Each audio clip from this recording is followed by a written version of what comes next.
चलो फोर्स के बारे में समझेंगे आज।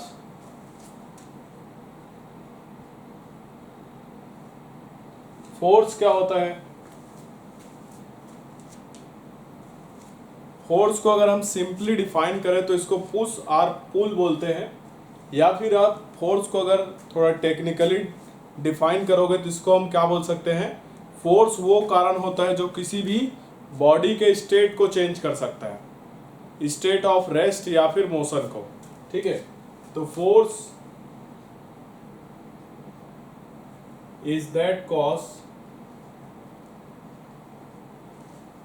Which can change state of a body. अब ये स्टेट क्या हो सकता है? रेस्ट या फिर मोशन, इसको चेंज कर सकता है। तो फोर्स क्या होता है? किसी भी बॉडी, किसी भी ऑब्जेक्ट का अगर हमें स्टेट चेंज करना है, अगर कोई बॉडी रेस्ट पर है तो उसके स्टेट को चेंज करके रेस्ट को मोशन में लेके आना है, या मोशन कर रहा है तो उसको रेस्ट पर लेके आना है, तो उसके लिए क्या चाहिए? हमें फोर्स चाहिए। क्लियर है? फोर्स का ऐसा यूनिट क्या होता है? न्यूटन।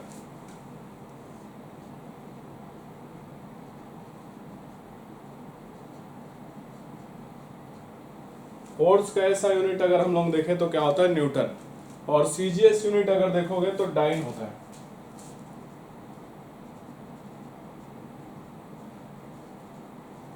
सीजीएस यूनिट का बात करें तो होता है डाइन। और इन दोनों में क्या रिलेशन होता है? 1 newton is equal to 10⁵ dyne. ये होता है 1 न्यूटन बराबर 10⁵ डाइन। क्लियर है? फोर्स को सिंपली आप पुश या फिर पुल भी बोल सकते हो।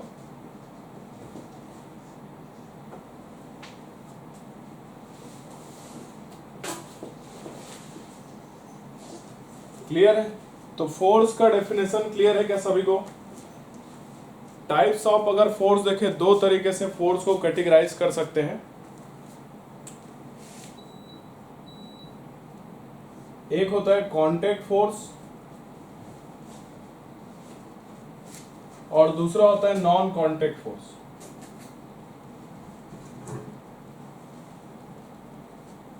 ठीक है, कांटेक्ट फोर्स जैसे कि एग्जांपल के लिए हम पढ़ेंगे अभी टेंशन फोर्स पढ़ेंगे हम लोग,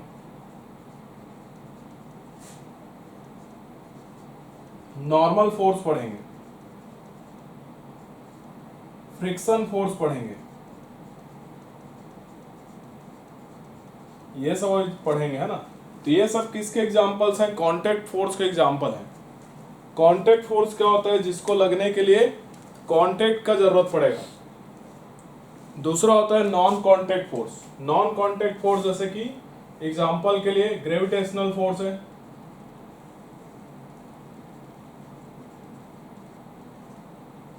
मैग्नेटिक फोर्स है और इलेक्ट्रोस्टैटिक फोर्स है।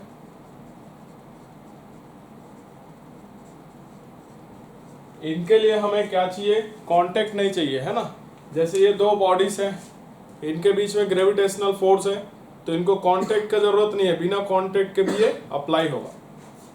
वैसे इलेक्ट्रिक फोर्स है ना, मैग्नेटिक फोर्स है, तो ये सब क्या है? नॉन कांटेक्ट फोर्सेस हैं, जिनमें फिजिकल कांटेक्ट का जरूरत नहीं पड़ेगा। तो इनमें से जो इम्पोर्टेंट है उसको अभी हम लोग डिस्कस करेंगे।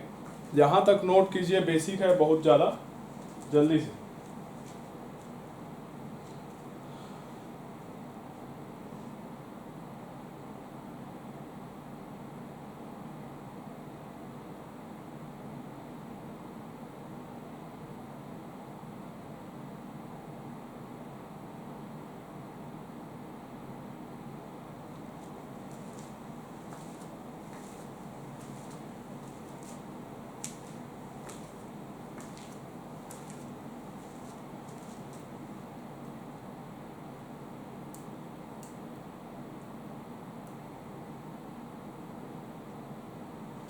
जल्दी नोट करो, 2 मिनट का टाइम दे रहा हूँ, जल्दी नोट कीजिए।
हो गया।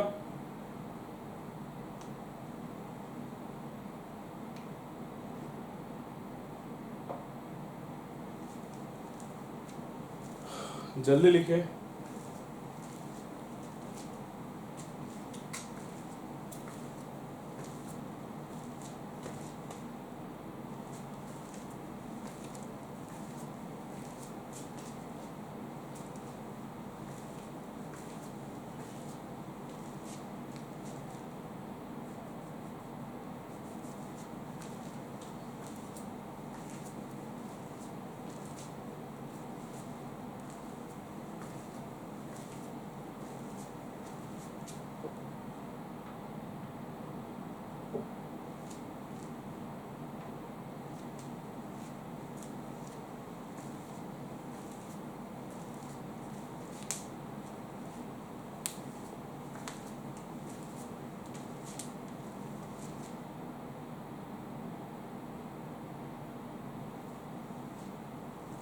चलो मिटा रहा हूं ना मैं ऊपर से।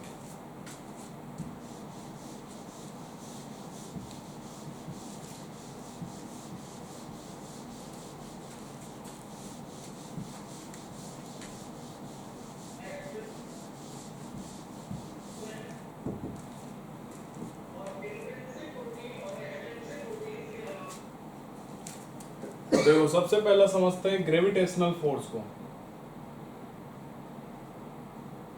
इसके बारे में आप क्लास 11 में पढ़ चुके हो, फिर भी मैं एक बेसिक बता रहा हूँ ग्रेविटेशनल फोर्स के बारे में।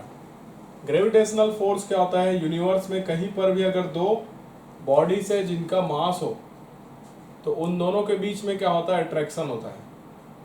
ठीक है, तो जो अट्रैक्शन फोर्स होता है उसी को हम क्या बोलते हैं, ग्रेविटेशनल फोर्स। सपोज इनके बीच का डिस्टेंस है r, तो ये एक दूसरे को अट्रैक्ट करेंगे F फोर्स से। F क्या होता है, ग्रेविटेशनल फोर्स।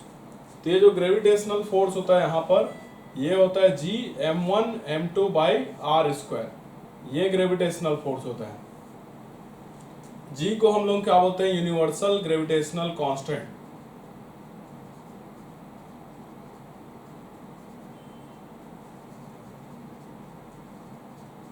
और G का जो वैल्यू है ये 6.67 into 10 to the power -11 newton metre square पर केजी स्क्वायर होता है।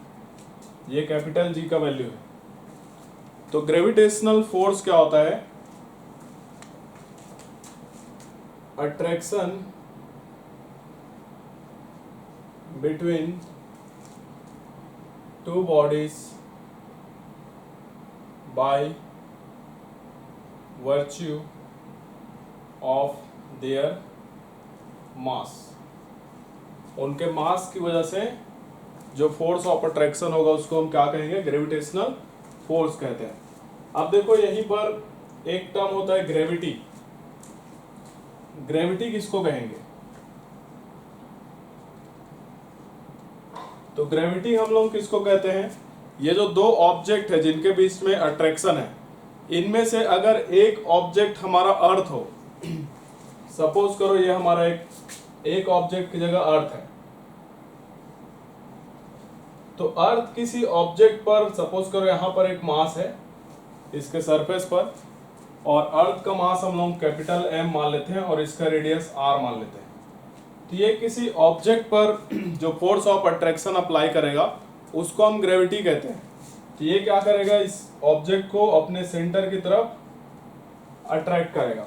ठीक है, तो ग्रेविटी क्या होता है, फोर्स ऑफ या फिर ग्रेविटेशनल फोर्स ऑफ अर्थ। ठीक है, या फोर्स ऑफ अट्रैक्शन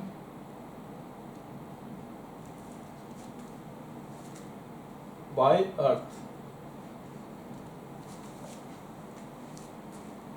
अर्थ किसी ऑब्जेक्ट को अट्रैक्ट करेगा उसको हम क्या कहेंगे, ग्रेविटी कहते हैं। क्लियर है। तो यहां पर हमने एक टर्म पढ़ा था जी। जी क्या था, एक्सेलरेशन ड्यू टू ग्रेविटी, है ना। और जी का वैल्यू क्या था, 9.8 मीटर पर सेकेंड स्क्वायर। ये याद रखना। तो यहां पर अर्थ जो फोर्स, जिस फोर्स से किसी ऑब्जेक्ट को अपनी तरफ अट्रैक्ट करता है, उस फोर्स को हम लोग वेट कहते हैं। यहाँ पर जो फोर्स होगा इसी को आप चाहो तो वेट भी कह सकते हो, इसको W से रिप्रेजेंट कर सकते हो। क्लियर है? तो वेट, आप जो वेट कहते हैं, वेट क्या होता है? फोर्स ऑफ अट्रैक्शन बाय अर्थ। अर्थ के द्वारा जो ग्रेविटेशनल फोर्स है उसी को हम लोग क्या बोलते हैं? वेट कहते हैं। और ये जो वेट होता है, वेट हमारा बराबर आता है mg के, ये जो भी ऑब्जेक्ट है उसका मास इनटू ये एक्सेलरेशन ड्यू टू ग्रेविटी। ये कर दो तो डायरेक्ट फोर्स मिल जाएगा, तुमको ये फॉर्मूला लगाने की जरूरत नहीं है। ठीक है, इसी फॉर्मूले से डायरेक्ट W बराबर mg से तुमको वेट या फिर फोर्स ऑफ अट्रैक्शन बाय अर्थ मिल जाएगा। ठीक है, जिसको वेट बोलते हैं ग्रेविटेशनल फोर्स को। नोट कीजिए, बहुत काम का चीज है, आगे काम आएगा ये।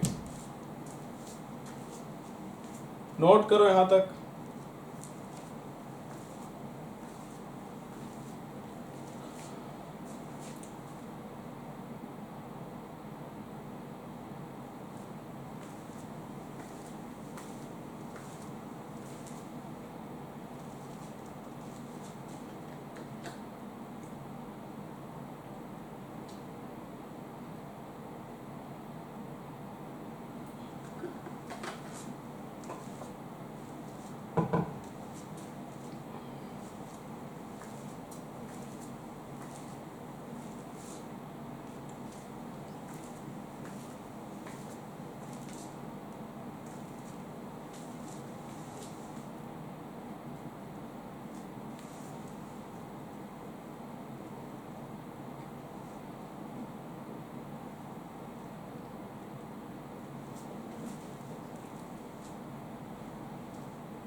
हो गया बेटा, जल्दी नोट कीजिए, 1 मिनट और दे रहा हूँ।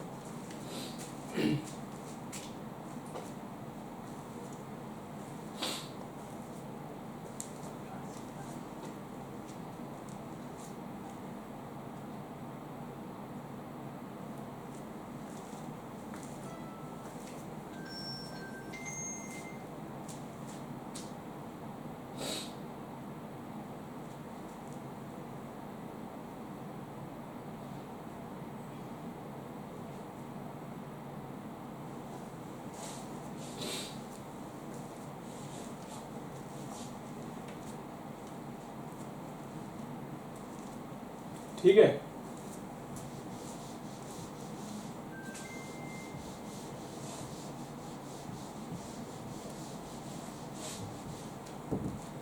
अगला देखते हैं इलेक्ट्रिक फोर्स। इसके बारे में जो ग्रेविटेशनल फोर्स जो है ना, इसके बारे में आप क्लास 11 में पूरा एक चैप्टर पढ़े हो, ग्रेविटेशनल फोर्स, तो आप बहुत अच्छे से जानते हो उसको। आगे पढ़ेंगे, है ना, क्लास 11 थी ये, तो आगे पढ़ेंगे, पूरा चैप्टर है।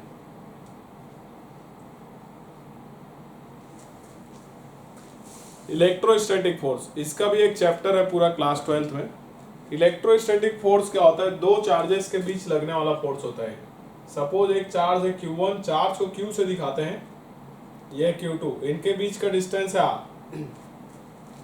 चार्जेस दो तरीके के होते हैं, या तो पॉजिटिव होता है या फिर नेगेटिव होता है। तो अगर पॉजिटिव चार्जेस हैं दो, तो ये चार्जेस क्या करेगा? एक दूसरे को रिपेल करता है, सेम तरीके के चार्जेस। माइनस माइनस चार्जेस हैं तो भी क्या करेगा? रिपेल करेगा। और अगर प्लस माइनस चार्ज है तो ये एक दूसरे को अट्रैक्ट करते हैं, ठीक है। सिमिलर चार्जेस रिपेल करते हैं और अपोजिट चार्जेस एक दूसरे को अट्रैक्ट करते हैं। तो कितने फोर्स ये इनके बीच में फोर्स क्या होता है, तो फोर्स इज इक्वल टू होता है K Q1 Q2 by R square, ये फॉर्मूला होता है। इसी को कूलम्स लॉ या कूलम्स फोर्स भी बोलते हैं, कूलम्स लॉ, है ना, ये फोर्स का फॉर्मूला है। तो इलेक्ट्रोस्टैटिक फोर्स क्या होता है, दो चार्जेस के बीच लगने वाला फोर्स होता है। अगर यहीं पर वैक्यूम होता, ये दोनों चार्जेस वैक्यूम में रखे होते, फॉर वैक्यूम, K जो होता है इसको हम लोग लिखते हैं 1/4 पाई एप्सिलॉन नॉट, और इसका वैल्यू 9 × 10⁹ लिख सकते हो, नोट कर लीजिए उसको भी।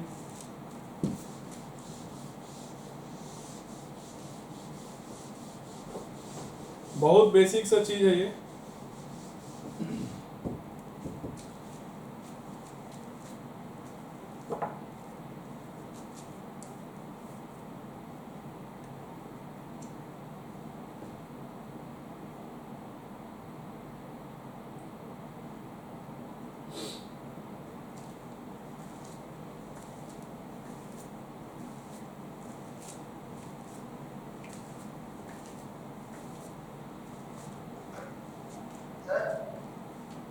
हाँ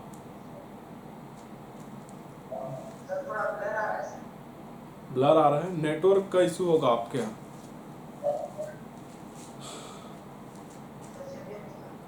थोड़ा सा वेट कर लीजिए, ठीक हो जाएगा।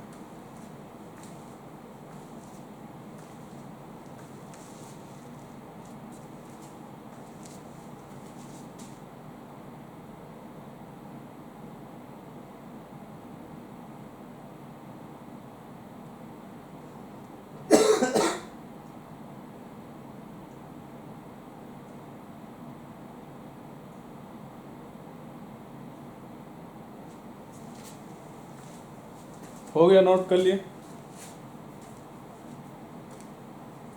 अगला समझेंगे। हाँ, एप्सिलॉन नॉट बोलते हैं उसको,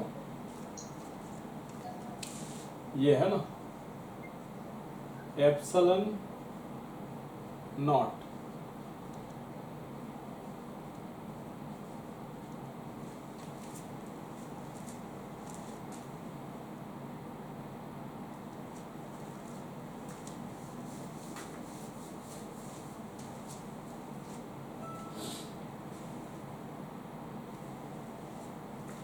हो गया। अगला समझते हैं टेंशन फोर्स, जो कांटेक्ट फोर्स है और जिसके बारे में इस चैप्टर में हमें डिस्कस करना है। इसका तो पूरा डिटेल में समझोगे आगे।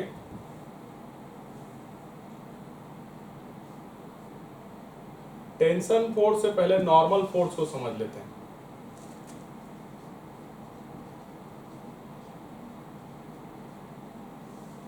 नॉर्मल फोर्स क्या होता है, तो नॉर्मल फोर्स के बारे में आपको दो चीजें याद रखना है। आप कहीं पर भी इसको फिर फाइंड आउट कर लोगे, आपको समझ में आ जाएगा कहाँ पर नॉर्मल फोर्स लगाना है।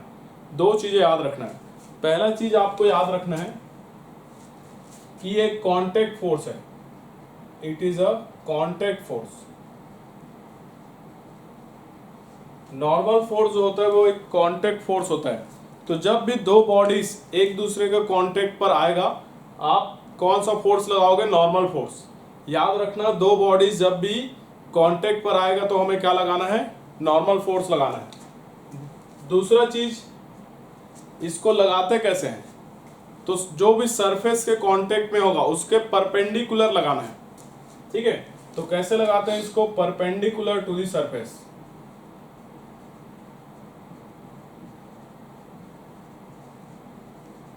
ये दो चीजें याद रखना। आप नॉर्मल फोर्स कहीं पर भी बता सकते हो किधर होगा। पहला चीज तो कांटेक्ट फोर्स होता है, ये दो बॉडीज जब भी कांटेक्ट पर होगा तो नॉर्मल फोर्स लगेगा। दूसरा कैसे लगाना है, जो भी सरफेस जिसके कांटेक्ट पर है उसके परपेंडिकुलर लगाना है, ठीक है। इसीलिए इसका नाम क्या है, नॉर्मल है ना। जैसे एग्जांपल के लिए देखो, मान लो ये हमारा सरफेस है, ग्राउंड समझ लो।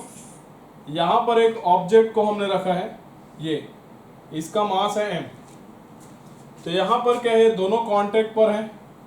कौन कौन कांटेक्ट पर है यहाँ पर? एक तो ये ऑब्जेक्ट है, दूसरा ये नीचे क्या है, ग्राउंड है। इन दोनों का सरफेस कांटेक्ट पर है अभी, है ना। तो कांटेक्ट पर है तो कौन सा फोर्स लगेगा? नॉर्मल फोर्स लगेगा।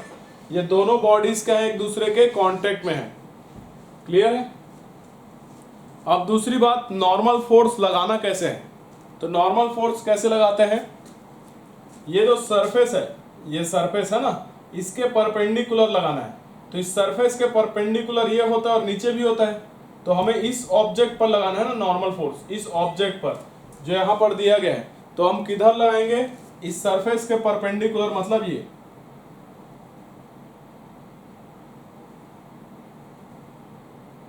इसके परपेंडिकुलर ड्रॉ कर लो, ये नॉर्मल फोर्स है। एन से दिखाएंगे इसको, एन से। नॉर्मल फोर्स को किससे दिखाते हैं? एन से। तो इस ऑब्जेक्ट पर नॉर्मल फोर्स किधर लग रहा है? ऊपर की तरफ लग रहा है। क्लियर है? इसके अलावा इस ऑब्जेक्ट को अगर देखोगे तो नीचे ये अर्थ के सरफेस पर रखा है, तो नीचे इस पे ग्रेविटेशनल फोर्स भी लग रहा होगा। क्या लग रहा होगा? ग्रेविटेशनल फोर्स, जिसको हम इसका वेट कहते हैं। तो वेट किधर लग रहा होगा? नीचे लग रहा होगा। नॉर्मल फोर्स के अलावा, है ना। कितना लग रहा होगा? mg के बराबर। तो यहाँ पर दो फोर्स लग रहा है, एक n और ये नीचे mg। तो यहाँ पर n किसके बराबर होगा? mg के बराबर होगा। क्लियर है क्या सभी को? नॉर्मल फोर्स क्या होता है? नॉर्मल फोर्स के बारे में आगे और डिस्कस करेंगे, नोट कीजिए इतना।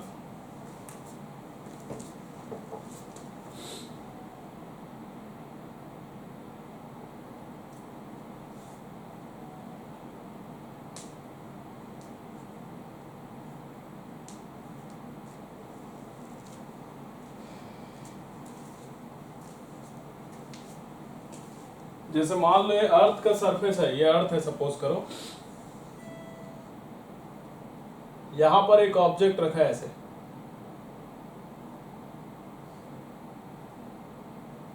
तो इस पर नॉर्मल फोर्स कैसे लगेगा?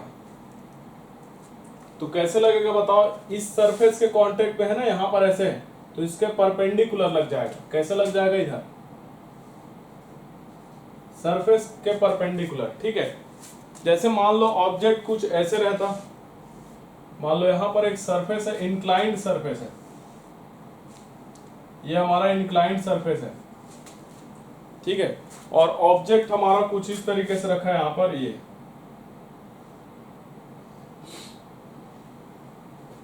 ये ऑब्जेक्ट है। तो यहां पर बताओ इस पे नॉर्मल फोर्स कैसे लगेगा? नॉर्मल फोर्स कैसे लगाना है हमें? सरफेस के परपेंडिकुलर लगाना है। तो ये सरफेस है हमारा, तो इसके परपेंडिकुलर क्या हो जाएगा? ये। तो इस पर किधर लग रहा होगा नॉर्मल फोर्स? ये ऐसे लग रहा होगा। तो ये डायरेक्शन देखना बहुत जरूरी है। और यहीं पर अगर हम लोग mg का बात करें तो mg किधर लग रहा होगा? नीचे, नीचे लगेगा ना, ग्राउंड के साइड। यहां पर अगर mg का बात करोगे तो mg किधर लगेगा? अर्थ के सेंटर की तरफ, मतलब ये इसी की डायरेक्शन में होगा mg। ठीक है। अगर ये अर्थ होता तो अर्थ लिख लो इसको, नोट कीजिए, बनाइए डायग्राम जल्दी से।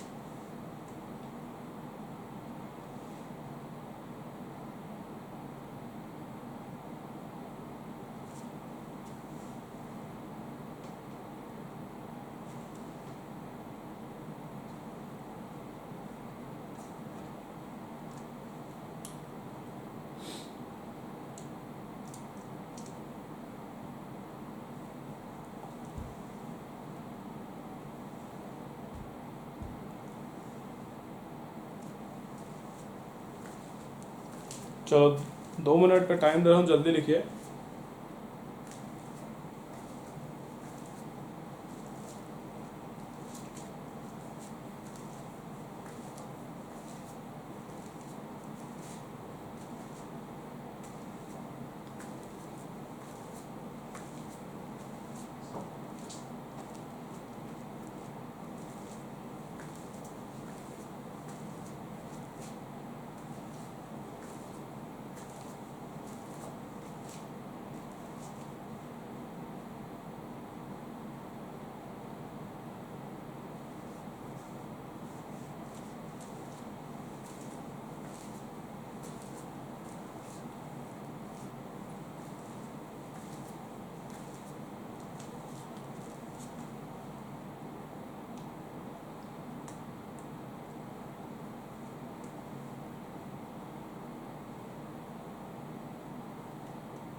चलो है ना, अगला देखते हैं टेंशन फोर्स।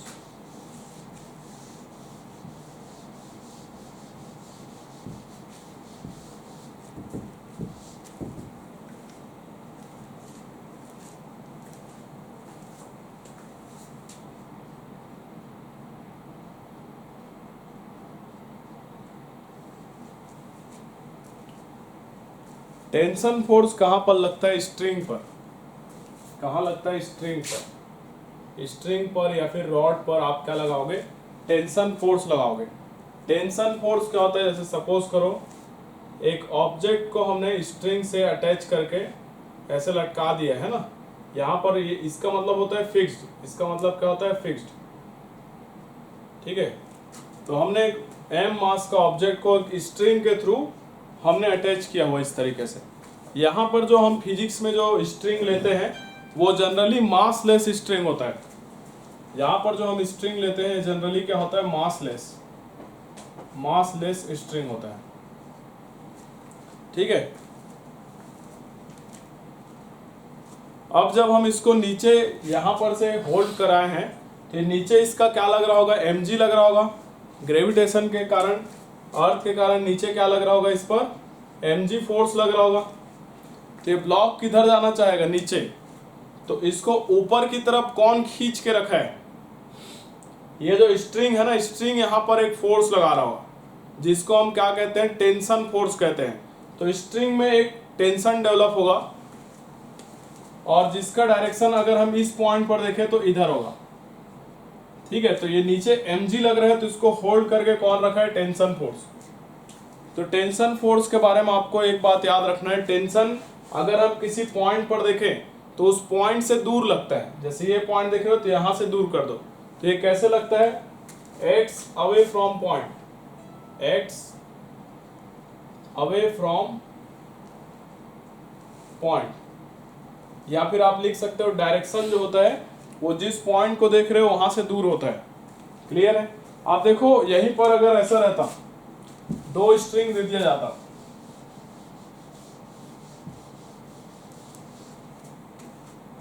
देखो इस पूरे स्ट्रिंग में टेंशन सेम रहेगा, है ना? टेंशन सेम स्ट्रिंग पर सेम रहता है अगर वो मासलेस स्ट्रिंग है तो, है ना? तो याद रखना सेम स्ट्रिंग में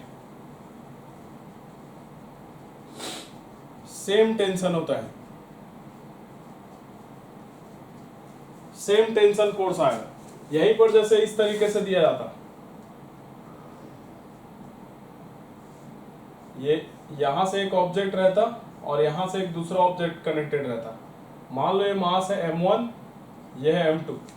तो यहां पर देखो दो स्ट्रिंग है, एक यहां पर है एक यहां पर है। ये स्ट्रिंग 1 है और ये स्ट्रिंग 2 है। तो दो स्ट्रिंग है, देखो यहाँ पर एक ऊपर है नीचे। तो स्ट्रिंग अगर चेंज होता है तो टेंशन भी चेंज हो जाता है। तो अगर मैं इस वाले स्ट्रिंग में अगर हम इसको स्ट्रिंग 2 नाम दे देते हैं, इसको 1 नाम दे देते हैं। मान लो इस वाले स्ट्रिंग में टेंशन हम T1 मान लेते हैं और ऊपर वाले में T2 मान लेते हैं। अगर इस पॉइंट पर देखेंगे यहाँ पर तो इसमें टेंशन किधर आएगा? इधर। इसको क्या नाम दे रहे हैं हम लोग? T1। क्लियर है? तो इस स्ट्रिंग में टेंशन क्या रहेगा? सेम रहेगा। क्या रहेगा? T1 ही रहेगा। लेकिन इस स्ट्रिंग में टेंशन क्या हो जाएगा? चेंज हो जाएगा, क्योंकि स्ट्रिंग चेंज हो गया। तो स्ट्रिंग जैसे ही चेंज होगा टेंशन भी चेंज हो जाएगा। क्लियर है? तो अगर मैं इस पॉइंट पर देखूं तो इस स्ट्रिंग में क्या लिखेंगे? टेंशन हम लोग T2 लिखेंगे। क्लियर है? क्या लिखेंगे? T2। अगर मैं इस पॉइंट पर पूछता टेंशन बताओ कितना होगा, तो ये इस वाले स्ट्रिंग के लिए है। इस वाले स्ट्रिंग में टेंशन कितना है? T1। तो इसका डायरेक्शन यहाँ पर नीचे की साइड हो जाता है, T1। क्लियर है? अगर मैं इस पॉइंट पर पूछता टेंशन बताओ किधर है, तो किधर बताते? इधर नीचे की तरफ। और कितना बताते? T2। ठीक है? तो सेम स्ट्रिंग में टेंशन सेम होता है, लेकिन जैसे ही स्ट्रिंग चेंज करोगे टेंशन भी चेंज हो जाएगा। तो डिफरेंट स्ट्रिंग में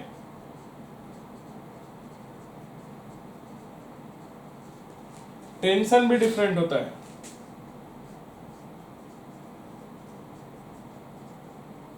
सेम स्ट्रिंग में सेम टेंशन होगा, डिफरेंट स्ट्रिंग में डिफरेंट टेंशन होगा।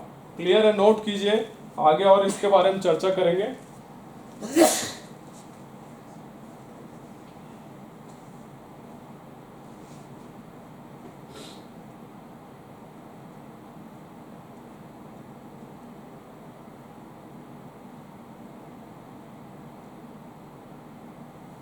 जल्दी नोट कीजिए, है ना, 2 मिनट दे रहा हूँ मैं।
हो गया।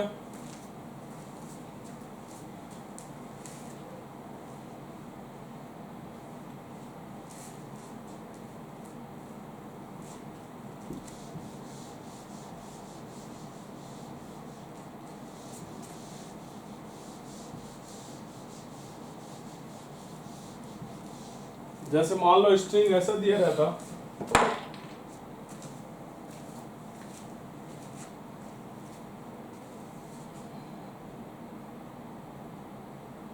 यहाँ पर एक ऑब्जेक्ट रहता और इधर से एक स्ट्रिंग रहता और इधर से एक दूसरा स्ट्रिंग रहता, है ना, ये स्ट्रिंग 1 हो जाता मान लो, और ये स्ट्रिंग 2।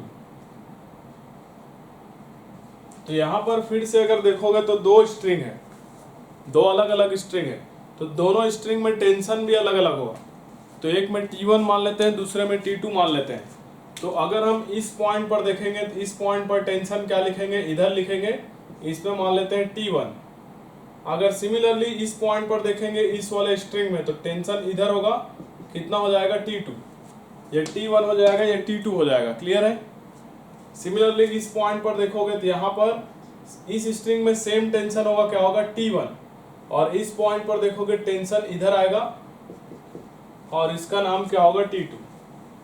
और साथ ही साथ इस पर ब्लॉक पर नीचे क्या फोर्स लग रहा होगा, mg। ठीक है, इसको भी बना लो।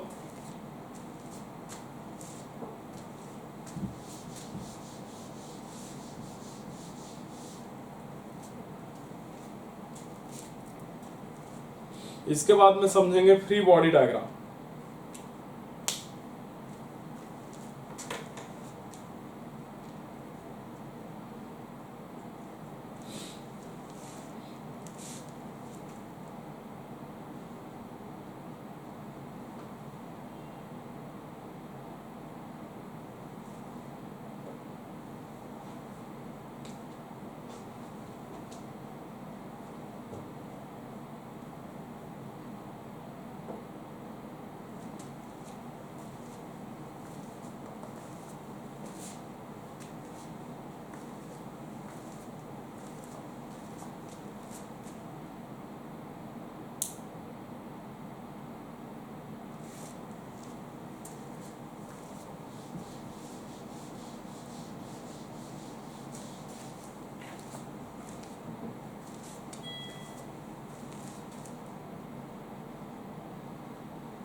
फ्री बॉडी डायग्राम, या फिर इसको शॉर्टकट में एफबीडी बोलते हैं।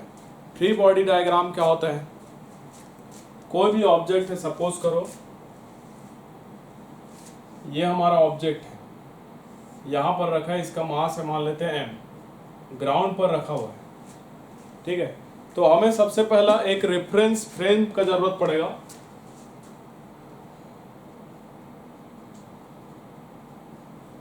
रेफरेंस फ्रेम हम जनरली क्या लेते हैं, ग्राउंड को ले लेते हैं, मतलब इसको हम कहाँ से ऑब्जर्व कर रहे हैं, ग्राउंड से ऑब्जर्व कर रहे हैं, ठीक है।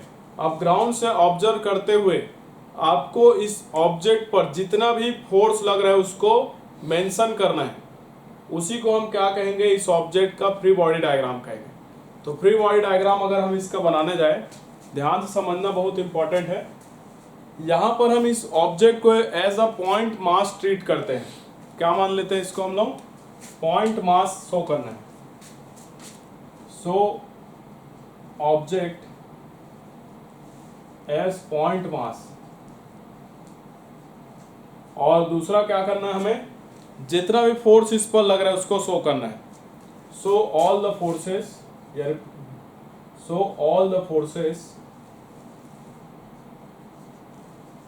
एक्टिंग ऑन द ऑब्जेक्ट या बॉडी, ठीक है। तो अगर हम इस मास को देखें तो इस मास में कौन कौन सा फोर्स लग रहा है, इस मास को हम क्या मानेंगे, एज अ पॉइंट मास, एक पॉइंट बना दो इसको, और इसमें m मास को दिखा दो। अगर हम इसको देखें तो नीचे क्या लग रहा होगा, mg लग रहा होगा, ग्रेविटेशनल फोर्स है ना, और ये इस सरफेस के कांटेक्ट पर है, तो ऊपर की साइड कौन सा फोर्स लग रहा होगा, नॉर्मल फोर्स। तो ऊपर कौन सा फोर्स लग रहा है, नॉर्मल फोर्स। तो ये जो बनाया है ये क्या है, एफबीडी है इस ब्लॉक का, क्लियर है। नोट कीजिए जल्दी से, इंपॉर्टेंट है ये।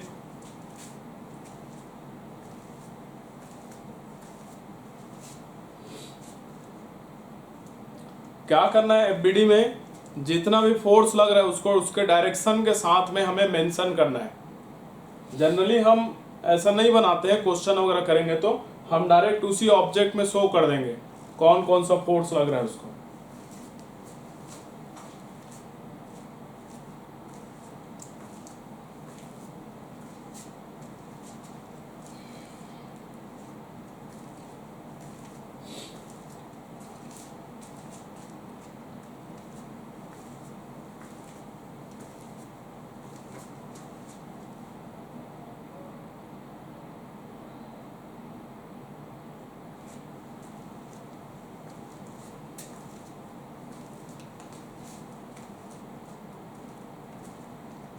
हो गया क्या,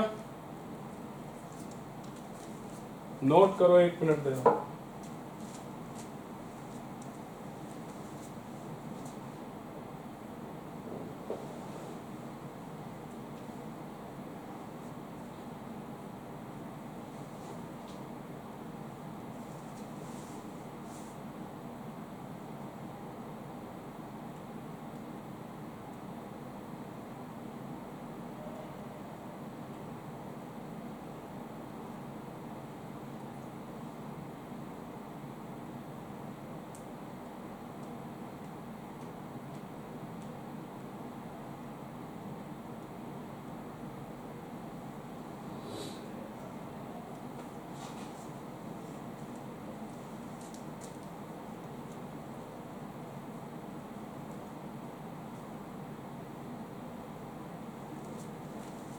हो गया, देखो एक और एग्जांपल देख लेते हैं।